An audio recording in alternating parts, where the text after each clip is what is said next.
নমস্কার বন্ধুরা, আজকে শুক্লা রান্নাঘরে চিকেন ভাপা বা ভাপা চিকেন হবে। এর জন্য আমি চিকেন নিয়ে নিয়েছি। চিকেনটাকে ধুয়ে পরিষ্কার করে জলটা ঝরতে দিয়েছি।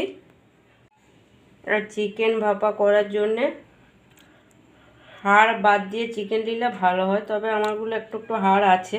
যেহেতু প্রথম থেকে শেষ পর্যন্ত পুরো ভিডিওটা দেখার অনুরোধ রইল। ভাপা চিকেনের জন্যে আমি কালো সরষে নিয়ে নিচ্ছি, আর একটু সাদা সরষে দিয়ে দিচ্ছি, আর দিয়ে দিচ্ছি পোস্ত, আর দিয়ে দিচ্ছি কয়েকটা কাজু বাদাম, আর দুটো লঙ্কা দিয়ে দিচ্ছি, আর অল্প একটু নুন দিয়ে দিচ্ছি। এগুলো দিয়ে আমি একটা পেস্ট করে নেব। যে টিফিন কৌটাতে করে আমি মাংসটা ভাপাবো, সেই টিফিন কৌটাটার মধ্যে আমি একটু তেল দিয়ে দিলাম, তাহলে ধরবে না। এবারে ধুয়ে রাখা মাংসটা দিয়ে দিচ্ছি। এবারে দিয়ে দিচ্ছি যে বেটে রেখেছি মশলাটা, সেই মশলাটা দিয়ে দিচ্ছি এর মধ্যে। পোস্ত, সাদা সর্ষে, কালো সর্ষে, কাজু বাদাম আর কাঁচা লঙ্কা, আর দিয়ে দিচ্ছি একটু গন্ধরাজ লেবুর রস। গন্ধরাজ লেবুর রস দিলে মাংসটা বেশ নরম হবে। এবার ভালো করে আমি মিশিয়ে আধা ঘন্টার মতো রেখে দেবো।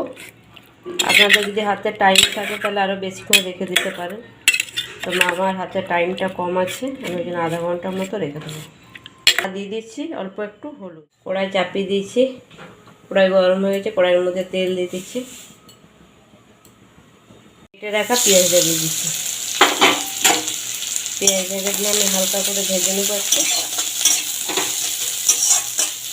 পেঁয়াজটা আমার ভাজা হয়ে গেছে। এবারে দিয়ে দিচ্ছি আদা রসুন বাটা।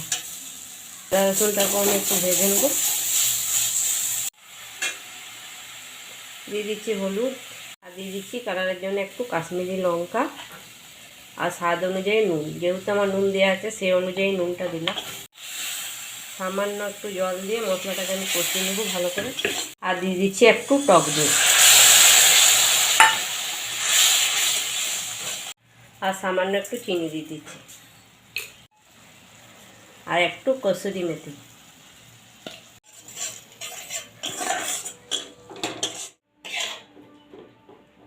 চিকেনটার মধ্যে মশলাটা আমি এবারে দিয়ে দিচ্ছি।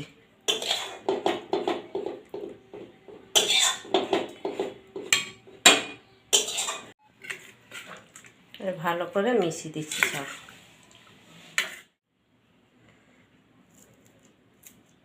আমি ঝালের জন্য লঙ্কা দিয়ে দিচ্ছি, কাঁচা লঙ্কা। টিফিন কোটে ঢাকাটা লাগিয়ে দিয়েছি। আমি কুকারে করে ভাপিয়ে নেবো। কুকারে তবে সিটিটা লাগাবো না, আমি কুকারের মধ্যে জল দিয়ে দিয়েছি। এই তক জলটা দিয়ে দিয়েছি।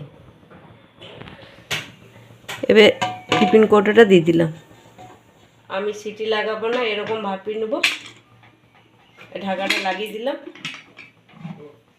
আধা ঘন্টার মতো আমি রেখে দেবো এরকম ভাবে। আমি গ্যাসটা বন্ধ করে দিচ্ছি। কিছুটা আমি ঠান্ডা করে নিয়েছি, এবারে তুলে নিচ্ছি। আমার কিছুটা ঠান্ডা হোক, তারপরে আমি খুলছি। অনেকটা আমার ঠান্ডা হয়ে গেছে, খুলে নিচ্ছি।